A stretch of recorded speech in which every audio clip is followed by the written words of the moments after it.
दोस्तों आखिर हमने सफलता हासिल कर ही ली। दोस्तों आखिर हमारे चंद्रयान-3 ने वो काम कर दिखाया जिसकी उम्मीद शायद अभी तक पूरी दुनिया को नहीं थी, लेकिन भारत को इस पर जरूर भरोसा था। चंद्रयान-3 चांद के साउथ पोल पर सफलतापूर्वक लैंडिंग कर गया है और इसी के साथ हमारा चंद्रयान-3 मिशन तो पूरा हुआ ही, साथ ही भारत दुनिया का पहला वो देश बन गया है जिसने चांद के साउथ पोल पर सेफ लैंडिंग की है। ये वाकई हम सभी भारतीयों के लिए गर्व की बात है। अब अगर आपको लग रहा है कि चंद्रयान मिशन हमेशा के लिए चांद पर रहने वाला है, तो ऐसा कुछ नहीं है दोस्तों। हमारा जो लैंडर है और रोवर है, ये दोनों चांद के साउथ पोल पर 14 से 15 दिन रहने वाले हैं। इसकी वजह है कि चांद पर एक दिन 14 से 15 दिन का रहता है और इतने ही दिन बाहर रात रहती है। तो हमारा जो चंद्रयान-3 है, इसने दिन के समय लैंडिंग की है, यानी सुबह सुबह लैंडिंग कर चुका है और इसी समय में अब ये वहां पर रहेगा और वहां की जानकारी हासिल करेगा और उस डेटा को इसरो के वैज्ञानिकों को भेजने वाला है। दोस्तों अब लैंडर तो एक जगह पर ही खड़ा रहेगा, जबकि आगे का काम रोवर का है। आपको बता दें कि प्रज्ञान रोवर में बहुत सारे सोलर पैनल लगे हुए हैं। विक्रम लैंडर में भी पैनल लगे हुए हैं क्योंकि इनके लिए धूप बहुत जरूरी है, लेकिन 14 दिन खत्म हो जाएंगे, फिर वहां धूप नहीं होगी बल्कि रात का समय शुरू हो जाएगा। उस समय इसका जो इलेक्ट्रॉनिक्स है वो काम करना बंद कर देगा, यानी जो मैक्सिमम यानी अधिकतर डेटा जो है वो 14 दिन तक आ चुका होगा और उसके बाद इसके सारे इलेक्ट्रॉनिक पार्ट बंद हो जाएंगे। इसरो के वैज्ञानिकों का कहना है कि ये वो उम्मीद जता रहे हैं कि शायद रोवर 14 दिन के बाद भी कुछ दिन और चले, लेकिन ये केवल उम्मीद है।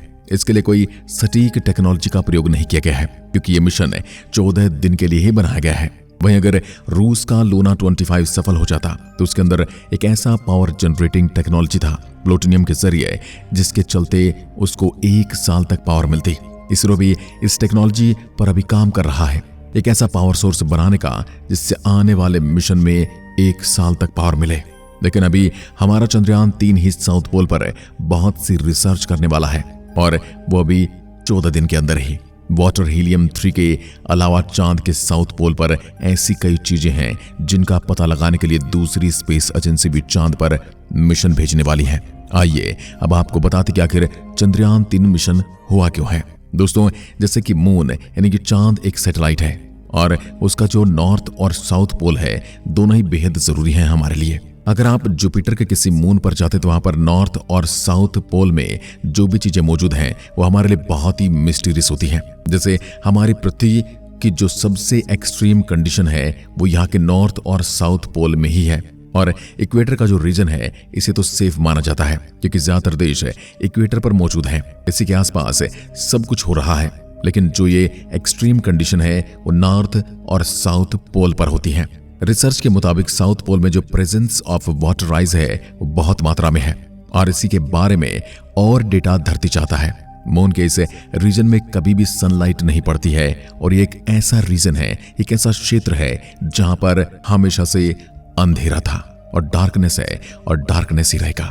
यानी एक ऐसी जगह है जहां पर न कभी रोशनी हुई है और न कभी होने वाली है। पानी शब्द आपको सुनने में बड़ा ही साधारण लग रहा होगा, लेकिन पानी सपोज लाइफ। साउथ पोल पर वाटर आइस है क्योंकि वहां पर सूरज की रोशनी नहीं पहुंचती है, इसलिए वहां पर ऐसी परिस्थितियां हैं कि पानी वहां पर बर्फ के रूप में जमा रह सकता है।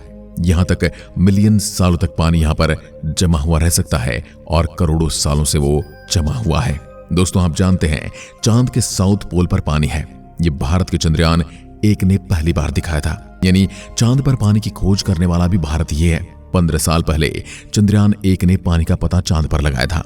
साउथ पोल पर ये जो क्रिएटर बने हैं यहाँ पर बिल्कुल भी सूरज की रोशनी नहीं पड़ती है, इसलिए वो जैसे पहले था वैसे आज भी है। तो यहाँ से हमें जो भी डेटा मिलेगा उससे हमारे सोलर सिस्टम की उत्पत्ति की जानकारी हमें मिलेगी और ऐसी और भी रिसर्च सामने आएंगी जिससे ये पता चल पाएगा कि वहां पर hydrogen, ammonia, methane, sodium, mercury, silver जैसी चीजें मौजूद हैं और इसलिए उस जगह का the place of untapped resources माना जाता है, यानी ऐसी जगह जहां पर खजाना है लेकिन उसको आज तक किसी ने टैप नहीं किया है।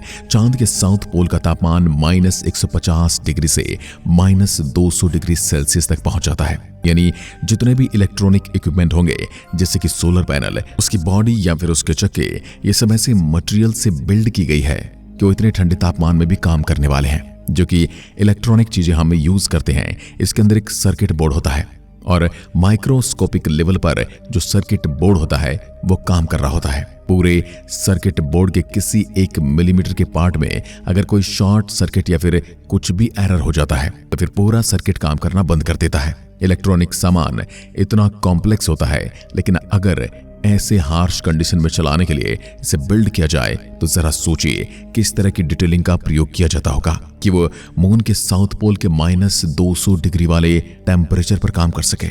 एक सवाल जो आपके मन में जरूर आ रहा होगा कि जब साउथ पोल पर सूरज की रोशनी पड़ती ही नहीं और रोवर को पावर पाने के लिए सूर्य की रोशनी की जरूरत पड़ेगी तो ऐसा कैसे हो सकता है?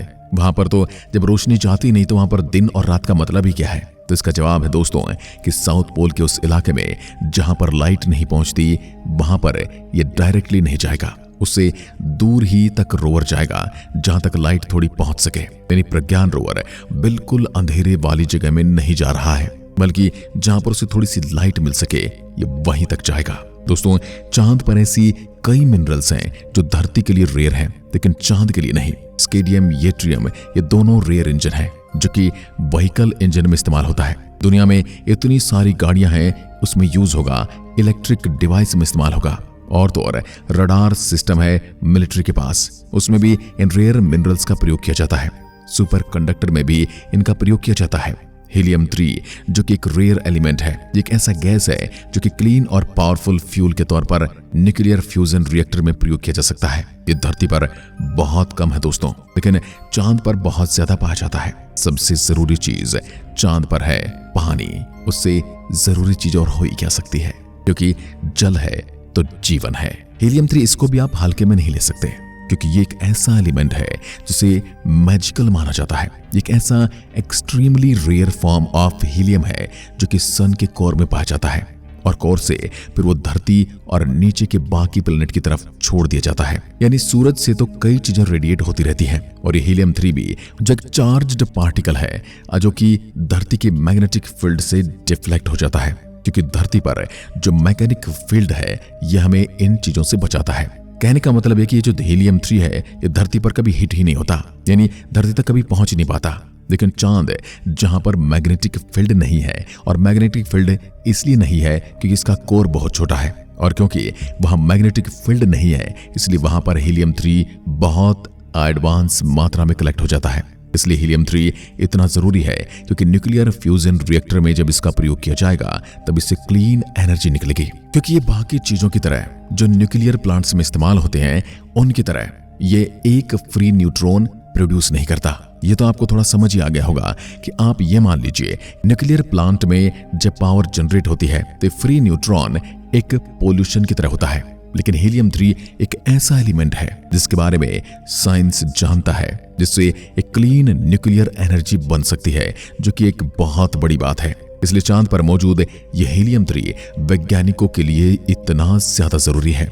हीलियम 3 के साथ साथ silicon, iron, magnesium, calcium, aluminium, manganese, titanium ये सब चीजें भी चांद पर भरपूर मात्रा में मौजूद हैं। नासा का जो अपोलो मिशन हुआ था दोस्तों, उसमें चांद पर काफी ज्यादा मात्रा में सिल्वर भी पाया गया था और थोड़ी मात्रा में गोल्ड भी मिला था।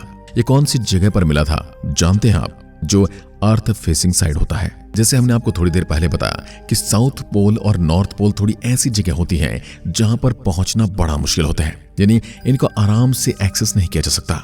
लेकिन जो फेस हमें दिखाई देता है सीधा यहां से वो इक्वेटर के पास वाला एरिया, वहां पर सिल्वर और गोल्ड भी मौजूद है। वो इतनी हार्ड था दोस्तों, ये चांद ने हमें दिखा दिया। अब दोस्तों सबसे बड़ी बात जो सोचने वाली है, अगर रूस अपने लूना 25 में इंसानों को भेजता तब क्या होता? अगर बिना इंसान वाला स्पेसक्राफ्ट भी लैंडिंग करने में फेल हो रहा है, इतना हार्ड है चांद का साउथ पोल, तो फिर इंसान को यहां भेजना कितना ज्यादा रिस्क से भरा होने वाला है। फिलहाल चंद्रयान 3 की सफलतापूर्वक लैंडिंग हो गई है और हमारे मिशन पूरा हो चुका है। बस अब रोवर वहां रहकर रिसर्च करेगा, फिर डेटा पृथ्वी तक भेजेगा। वैसे दोस्तों चंद्रयान 3 के बाद अब भारत इंसानों को भी चांद पर भेजने वाला है, यानी हमारे एस्ट्रोनॉट्स भी चांद पर जाने वाले हैं। हालांकि अभी मिशन भेजने में समय काफी है। एक बार फिर मिलते हैं एक और ऐसी ही दिलचस्प वीडियो के साथ। तब तक के लिए नमस्कार, जय हिंद, जय भारत।